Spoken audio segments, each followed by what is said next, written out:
Capítulo 14. O rei tem mais um movimento. Do livro Ame como se nunca tivesse sido ferido. Autor Jensen Franklin. Marcus Luttrell é um oficial das Forças Operacionais Especiais da Marinha dos Estados Unidos que sobreviveu a uma feroz batalha no Afeganistão em 2005 e ganhou uma Cruz da Marinha por heroísmo e combate. O livro best-seller de suas memórias, Lone Survival, documenta sua experiência angustiante. Ele e outros 4 CEOs da Marinha foram encarregados de observar uma aldeia e capturar ou matar um líder do Talibã que tinha ligações com Osama Bin Laden. Enquanto se escondia, essa equipe notou 3 pastores. Eles pensaram em matar esses homens, mas optaram por não fazer. Porém, pouco tempo depois, a equipe estava cercada por mais de 100 guerreiros talibãs. Luttrell escreve que sua decisão de não puxar o gatilho nos pastores quase assinou sua sentença de morte. Um helicóptero transportando 16 soldados de operações especiais prestes a resgatar essa equipe do SEAL foi abatido. Cada uma das pessoas a bordo foi morta. Luttrell foi o único sobrevivente de sua equipe. Ele finalmente foi resgatado por um grupo de moradores do Afeganistão que ajudou a levá-lo a um lugar seguro. No início do livro, Luttrell narra sua experiência de trabalho para se tornar um SEAL, um soldado de elite nos Estados Unidos, Força de Operações Especiais da Marinha dos Estados Unidos. Muitos que tentam o período de mais de 1 ano de treinamento formal desistem. No início do seu treinamento, os candidatos passam pelo que é conhecido como Semana do Inferno. A Semana do Inferno é a semana que define esses homens.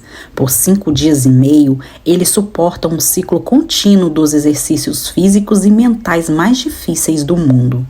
Aos candidatos é permitido no máximo 4 horas de sono durante toda a semana. Durante esse tempo, eles suportam um treinamento físico frio, úmido e brutalmente difícil. A Semana do Inferno foi projetada para eliminar aqueles que não são os melhores dos melhores. Na verdade, 2/3 dos candidatos não conseguem ir até o final. Durante a Semana do Inferno, um sino fica ao lado de fora do refeitório. Quando você sente que a pressão é muito grande, as tarefas físicas são muito exigentes, o cansaço é demais, os músculos estão doloridos demais, você pode desistir simplesmente tocando o sino. Você não precisa se explicar, ninguém vai lhe fazer perguntas. Você toca a campainha, volta para o seu quartel e come uma refeição quente e um ônibus o levará de volta para onde você veio. Se você quiser sair do programa SEAL, você pode exercer seu direito de optar por sair. No livro, Luttrell escreve sobre assistir a candidatos fortes e qualificados, um por um saindo e tocando a campainha. E não era porque esses homens não tinham força ou habilidades físicas. Eles eram um dos homens mais fortes do mundo, mas eles não tinham a força mental suficiente para não desistir. Um dos instrutores de Luttrell disse a ele: Luttrell, o corpo pode aguentar praticamente qualquer coisa. É a mente que precisa de treinamento. Você consegue lidar com essa injustiça? Você consegue lidar com esse tipo de injustiça, de tanta adversidade, e ainda se erguer determinado e jurando que você nunca vai desistir? É isso que estamos procurando. Remova a opção de desistir. Quando você ora pela sua família, seu casamento ou para Deus curar o seu relacionamento, pode haver momentos em que você sente vontade de desistir. Cada um de vocês que está lendo este livro tem a opção de desistir. Tudo o que você precisa fazer é dizer: estou cansado da batalha e estou cedendo. Quero desafiá-lo agora mesmo a remover a opção de desistir em sua vida. Por isso, não abram mão da confiança que vocês têm. Ela será ricamente recompensada. Vocês precisam perseverar de modo que, quando tiverem feito a vontade de Deus, recebam o que Ele prometeu. Pois em breve, muito em breve, aquele que vem virá e não demorará. Mas o justo viverá pela fé, e se ele retroceder, não me agradarei dele. Hebreus 10, 35 ao 38. Precisamos entender que estamos em uma batalha por nossas vidas, uma batalha pelas nossas famílias, uma batalha pelos nossos casamentos. O inimigo vai atirar tudo o que puder em nós para nos desencorajar. Ele vai enviar conflitos, brigas, estresses, contendas, discussões e amarguras para tentar nos fazer desistir. Mas a batalha não é o que vemos no natural. A batalha não é o problema em sua família, não é o problema financeiro, não é a doença, não é a divergências em seu casamento. O inimigo quer a sua mente, ele quer lhe derrubar mentalmente, ele quer que você desista e diga: eu não aguento mais isso. Luttrell escreve que, mesmo estando atordoado ao ver alguns dos candidatos mais fortes fisicamente desistindo e tocando a campainha, ele nunca alimentou essa ideia, o pensamento nunca ocorreu a ele. A filosofia do Seol é esta: eu nunca vou desistir. Minha nação espera que eu seja fisicamente mais forte, mentalmente mais forte do que os meus inimigos. Se eu for derrubado, vou levantar de novo todas as vezes. Eu vou aproveitar cada grama de forças para proteger o meu companheiro de equipe. Eu nunca estou fora da batalha. Amigo, seu trabalho é não excitar a opção de desistir. Porque quando você decide que não vai desistir, é o momento que a batalha é realmente vencida. Já tive orações respondidas e já orei sem respostas.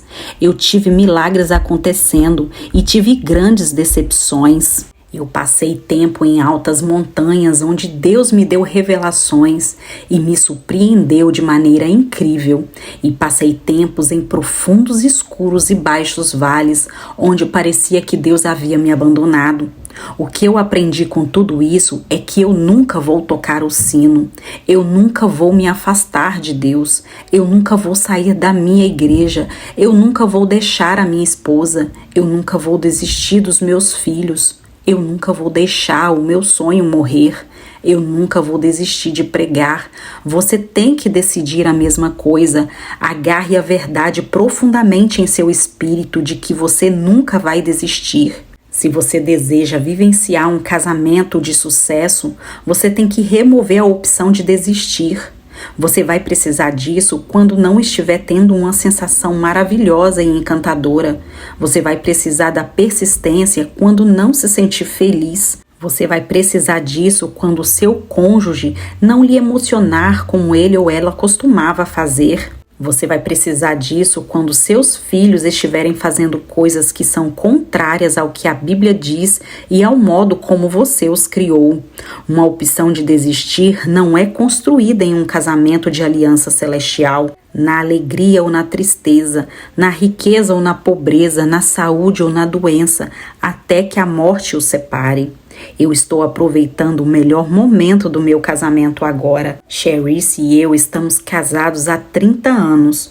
Nós passamos por muitos altos e baixos, mas ao longo dos anos nós permanecemos juntos. Chega um momento em todo casamento e família em que é mais fácil desistir do que suportar.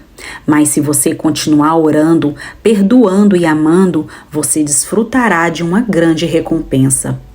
Como sobreviver à sua semana do inferno. Se Marcus Luttrell não tivesse suportado a semana do inferno, ele não teria sobrevivido à operação no Afeganistão em que todo o inferno se manifestou sobre ele. Quando este homem estava cercado pelo Talibã, quando ele era o único sobrevivente em seu esquadrão, quando ele foi ferido com uma fratura nas costas e várias outras, e quando parecia impossível para ele sair vivo, sua mente já estava certa e ele entendeu o vigor do seu treinamento anterior. Então, como você sobrevive à sua semana do inferno? O que você faz quando o inimigo atira suas fraquezas em seu rosto? O que você faz quando parece que toda conversa com seu cônjuge leva a uma discussão? O que você faz quando parece que você nunca vai se reconciliar com seu filho desobediente? O que você faz quando a dor da mágoa é tão grande que você sente que não consegue continuar? Primeiro, lembre-se que a provação da sua fé traz algo mais precioso do que o ouro, como lemos em 1 Pedro 4, 12, 13. Amados, não se surpreendam com o fogo que surge entre vocês para os provar como se algo estranho lhe tivesse acontecendo, mas se alegrem à medida que participam dos sofrimentos de Cristo, para que também, quando a sua glória for revelada, vocês exultem com grande alegria. Segundo, considere Jesus. Como o livro de Hebreus nos oferece, livremo-nos de tudo que nos atrapalha e do pecado que nos envolve e corramos com perseverança a corrida que nos é proposta, tendo os olhos fitos em Jesus, autor e consumador da nossa fé.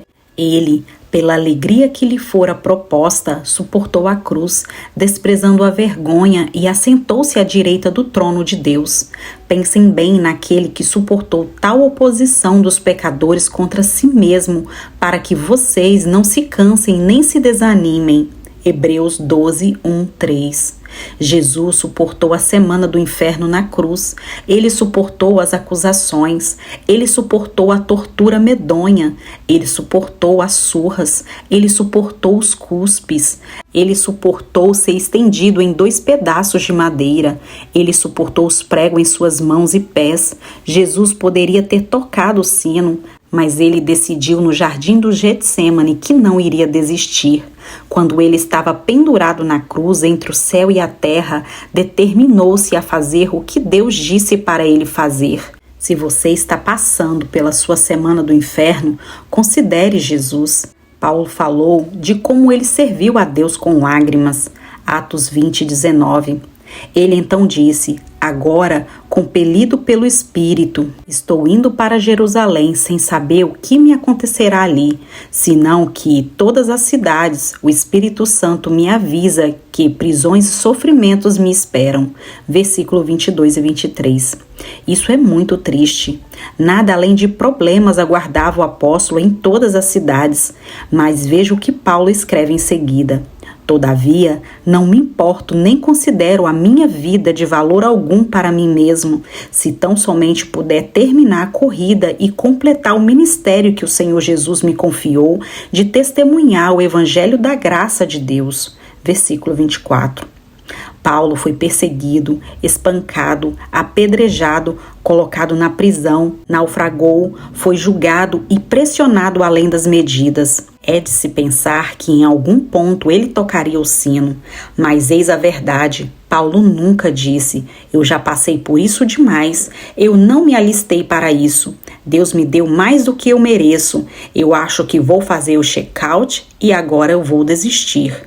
Não havia desistência em Paulo. Em vez disso, ele disse: irmãos, não penso que eu mesmo já o tenha alcançado, mas uma coisa eu faço, esquecendo-me das coisas que ficaram para trás e avançando para o que estão adiante, prossigo para o alvo, a fim de ganhar o prêmio do chamado celestial de Deus em Cristo Jesus. Filipenses 3, 13 e 14. Em outras palavras, você não pode viver no passado. A chamada é para cima. Você tem que continuar subindo, você tem que continuar se movendo, você tem que continuar avançando. Não desista. Enquanto você lê este livro, você pode estar pensando em abandonar o seu casamento. Você pode sentir vontade de desistir da sua família. Você pode não ver qualquer possibilidade de vencer a sua batalha. Coragem, nosso Deus é um finalizador. Aquele que iniciou um bom trabalho em você será fiel em completá-lo. Veja Filipenses 1:6. Não desista. Você pertence ao lugar alto, por isso não se contente com menos do que o que Deus lhe prometeu. Se você não desistir, não poderá perder. Eu quero que você leia as seguintes declarações abaixo em voz alta. Não importa o que você esteja passando hoje, determine-se a não desistir e continuar avançando. Eu nunca vou deixar de amar. Eu nunca vou parar de servir. Eu nunca vou deixar de perdoar. Eu nunca vou parar de orar. Eu nunca vou parar de acreditar. Eu nunca vou deixar de ser gentil.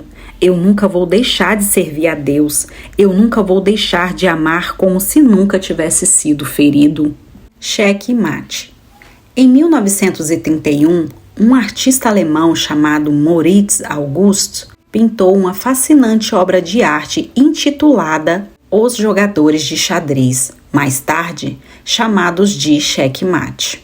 Nesta pintura, duas pessoas competem em um jogo de xadrez. À esquerda está Satanás. Ele parece intimidamente e usa um desdém confiante. Seu oponente é um jovem que olha para o tabuleiro perplexo. Você pode sentir que esse jovem está em desespero. Ele especificamente olha para o seu rei, que está praticamente cercado pelas peças do seu oponente. Xeque-mate, fim de jogo. Sou mais um homem de damas do que um homem de xadrez, mas sei como o jogo é jogado. O objetivo é dar um xeque-mate no rei do seu oponente. Quando o rei está cercado, está desprotegido ou não tem para onde ir, é um xeque-mate e o jogo é vencido. Aparentemente, no entanto, a eminente vitória de Satanás sobre o seu rival não é tudo o que há para a história. Como um relato conta, no final de 1800, um famoso jogador de xadrez chamado Paul Morphy estava visitando Richmond, na Virgínia.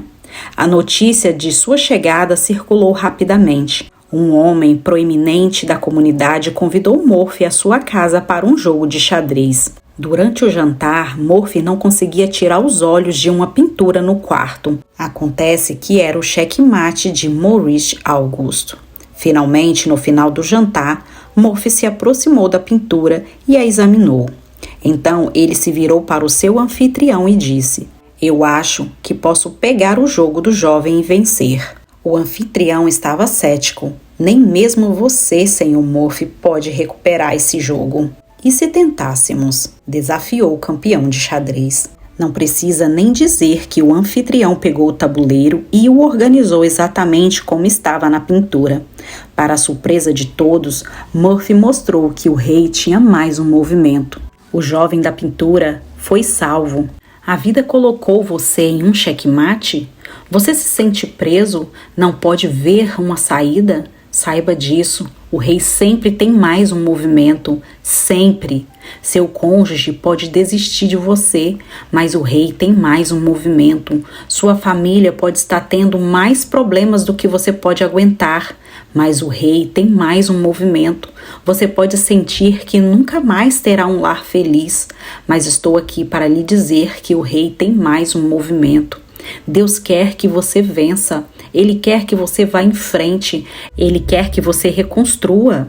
Quando a sua casa está sob aflições, quando o inimigo sussurrar em seus ouvidos para se afastar do seu cônjuge e de seus filhos, quando as suas provações parecem gritar xeque-mate, o rei tem mais um movimento. A graça de Deus é o bastante. Seu amor é o suficiente. Sua unção é o bastante. Amigo, o seu destino é maior que a sua felicidade. Seu destino é maior que o seu desastre. Seu destino é maior que o seu atual dilema. Seu destino é maior que os seus medos. O rei tem mais um movimento. Provérbios 21:30 diz: "Não há sabedoria alguma, nem discernimento algum, nem plano algum que possa opor-se ao Senhor." Você não tem que ser o mais genial para saber que vai ganhar o jogo da vida. Nenhum conhecimento, nenhum poder, nenhuma sabedoria, nenhuma estratégia e nenhum conselho virão contra o propósito e plano de Deus e os vencerá. Esta questão permanece para nós. De que lado você está? Satanás quer dar um xeque-mate nas nossas vidas. A Bíblia nos diz que o inimigo vem para roubar, matar e destruir. Veja João 10:10. Ele quer nos colocar em uma posição na qual não vemos saída.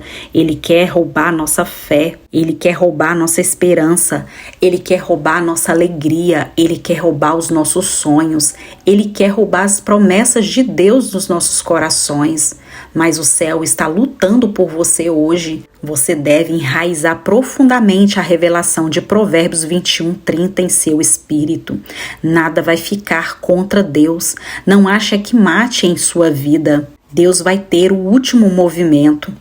Penso nos israelitas fugindo de Faraó e da terra do Egito, quando Moisés enfrentou o Mar Vermelho com montanhas que os impediam a ambos os lados, segundo historiadores. O exército de Faraó se aproximava rápido. Os israelitas estavam cercados. Não havia para onde ir. Moisés e o seu povo certamente iriam morrer. E o inimigo sussurrou no ouvido de Moisés: Xeque-mate, acabou. Você deve entender que Deus nunca está sem movimentos. Nós dizemos que Deus pode fazer qualquer coisa, mas isso não é verdade. Há uma coisa que você e eu podemos fazer que Deus não pode. Podemos chegar ao fim dos nossos recursos, podemos fazer tudo o que formos capazes de fazer em algumas situações, mas Deus nunca fez tudo o que Ele pode fazer. Você pode ter ouvido o médico dizer: bem, eu fiz tudo o que eu poderia fazer. Às vezes o conselheiro diz: fiz tudo o que eu poderia fazer pela sua família. Mas servimos a um Deus que nunca disse: eu fiz tudo o que eu poderia fazer. Ele sempre tem mais um movimento. Deus nunca vai desistir de você. Mesmo quando você sente que desistiu de si mesmo, Deus nunca desistirá de você. Deus encontrou Moisés no deserto. Deus encontrou Jeremias em sua cisterna. Deus encontrou José em sua prisão. Deus encontrou Jó em suas tragédias. E Deus pode lhe encontrar. A sua tarefa é manter-se no amor de Deus, é manter uma boa atitude, é manter um bom ânimo, é crer nas promessas de Deus. E quando você faz isso, o inimigo sussurra: xeque-mate, seu espírito responderá dizendo: acho que não. Depois disso, duas palavras no início de Jó 42:16 têm um tremendo impacto. Depois disso, Jó viveu 140 anos, viu seus filhos e os seus descendentes até a 4ª geração. Jó passou por crises de proporções catastróficas. Ele perdeu sua família, sua saúde, sua riqueza, tudo. Mas Deus deu a ele um depois disso. Você pode ter perdido um ente querido. Você pode estar lidando com um relacionamento rompido. Você pode estar lutando contra um vício em sua família, ou vocês podem até mesmo estar brigando entre si. Deus tem um depois disso para você. Você vai superar a sua luta. Você vai viver depois do seu julgamento. Você vai viver depois da sua perda. Você vai viver depois da sua traição. O rei tem mais um movimento para você. Gênesis 9:28 nos diz que, depois do dilúvio, Noé viveu 350 anos. Ele teve mais vida para viver depois do dilúvio. A vida depois do dilúvio. Quando Deus disse para Jonas pregar a Nínive, ele disse: de jeito nenhum. Por quê? Porque ele sabia que Deus preferia dar perdão ao povo em vez de julgamento, e Jonas não achava que eles mereciam isso. Então Deus criou o primeiro submarino, uma baleia, e colocou Jonas nele. Eu lhe digo uma coisa: você não tem problemas até estar sentado na barriga de um peixe. Mas Jonas clamou por misericórdia, e Deus chamou o problema que havia engolido esse homem e forçou a baleia a cuspir Jonas para fora. Deus é capaz de fazer qualquer coisa. Ele sempre tem mais um movimento. Os soldados que crucificaram Jesus pensaram que tudo estava acabado quando ele morreu. Quando os lábios cheios de sangue de Jesus disse: está consumado, e entregou o seu espírito, eles o colocaram em um túmulo fechado e colocaram guardas armados para vigiá-lo. Um dia passou, nada aconteceu. Então 2, nada ainda. Finalmente, 3 dias se passaram e Satanás disse: xeque-mate. Mas no 3º dia, quando parecia que tudo estava perdido, Jesus ressuscitou dos mortos. O rei tem mais um movimento. Seja o que for que você esteja lidando nesse exato momento, saiba que Deus tem um movimento para você. É um movimento de graça, é um movimento de perdão, é um movimento de misericórdia, é um movimento de restauração, é um movimento de milagre.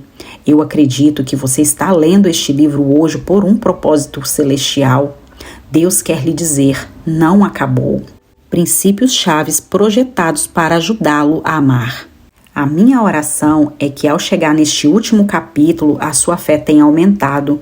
Você tenha uma nova compreensão do amor, o amor de Deus. E você saiba o quanto é importante amar como se nunca tivesse sido ferido. Vamos rapidamente recapitular o que você aprendeu neste livro. 1. Deus faz o seu trabalho mais impressionante onde as coisas parecem sem esperança. Onde quer que haja dor, sofrimento e desespero, Jesus está ali. A dor que você sente hoje é a dor que você pode curar amanhã. 2. O amor nunca falha. Escolha o amor em vez de mágoa. Escolha amar os outros sempre. Escolha avançar. Escolha curar suas feridas. Opte por continuar dirigindo. 3. Nunca é errado amar as pessoas que erraram. O amor nunca está fora do contexto. Você não compromete sua fé quando você ama.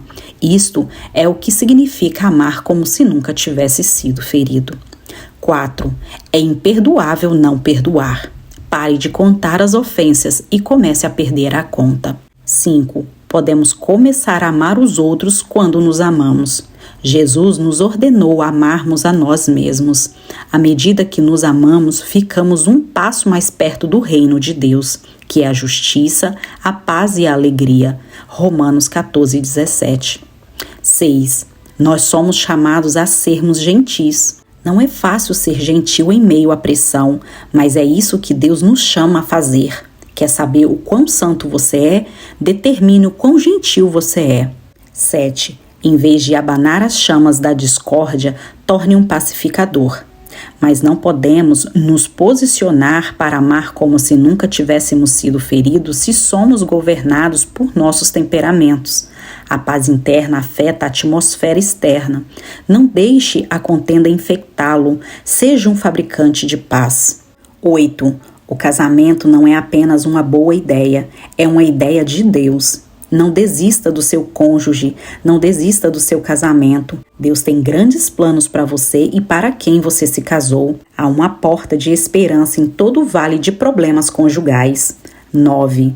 Um casamento comprometido e duradouro exige uma mente decidida. O inimigo pode ter atacado seu casamento, mas os casamentos perfeitos não chegam a cavernas dos casais, mas sim os casamentos que já passaram pelo inferno, mas que pela graça de Deus declararam: vamos lutar pelo que restou. 10. Deus está no negócio de abençoar as famílias. Em nenhum outro lugar nesta vida você encontrará maior satisfação e amor do que dentro do coração de uma família. Não desista da sua família. Vá atrás deles com o mesmo amor, graça e misericórdia com quem Deus busca você. 11. Lute pela sua família. Sua família pode estar uma bagunça agora, mas Deus pode reconstruir o que foi quebrado ou destruído. Se você escolher lutar pela sua família, Deus lhe dará a vitória. 12. Ame a Deus como se nunca tivesse sido ferido. Só porque você não pode entender o caminho que você está percorrendo, não significa que Deus não está guiando-lhe. Ele pode não nos dar a resposta, mas sempre nos dará uma promessa. 13. Não se acomode, continue escalando. Deus está chamando você para um lugar maior do que onde você está. Amar os outros nem sempre é fácil, especialmente quando as pessoas magoam você. Mas Deus é amor e Ele nos capacita a amar os outros da maneira que devemos. Ele nos ajudará a amar como se nunca tivéssemos sido desapontados.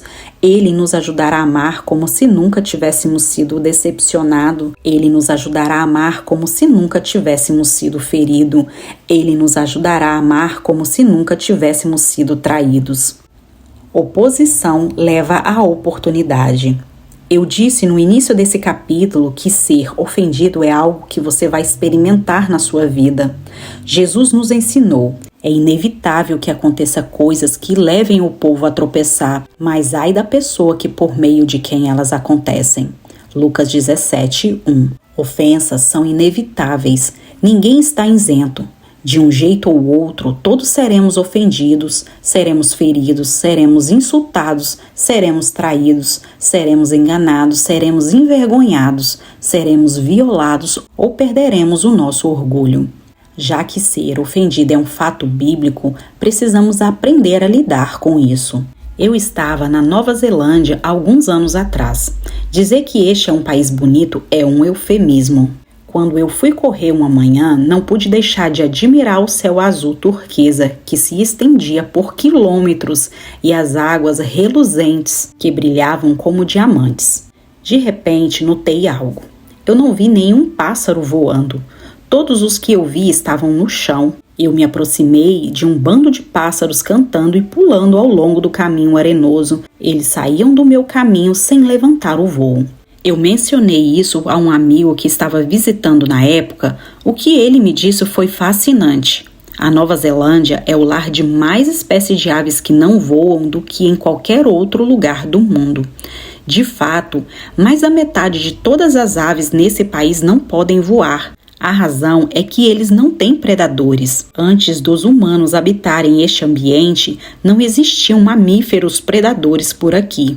As principais ameaças eram outras aves como águias e falcões. Voar era um grande custo para as aves, então, com o tempo, elas ficaram no chão.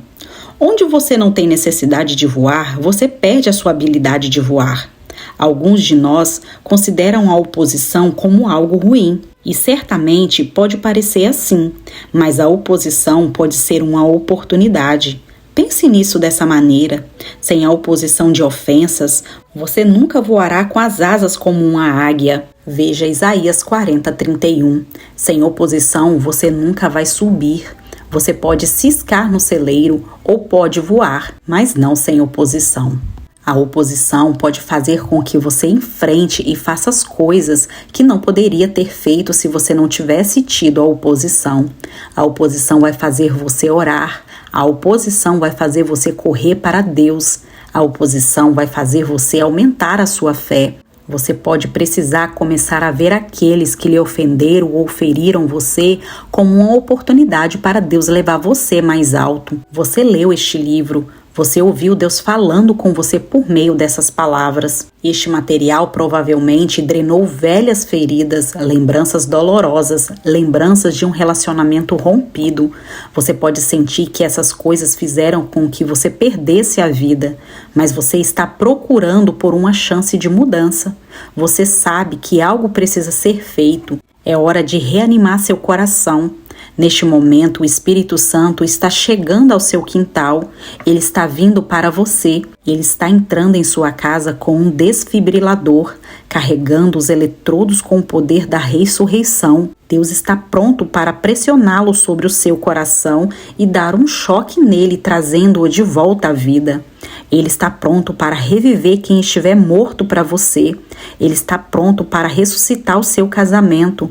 Ele está pronto para ressuscitar sua família. Ele está pronto para ressuscitar o seu espírito. É hora de reanimar o seu coração.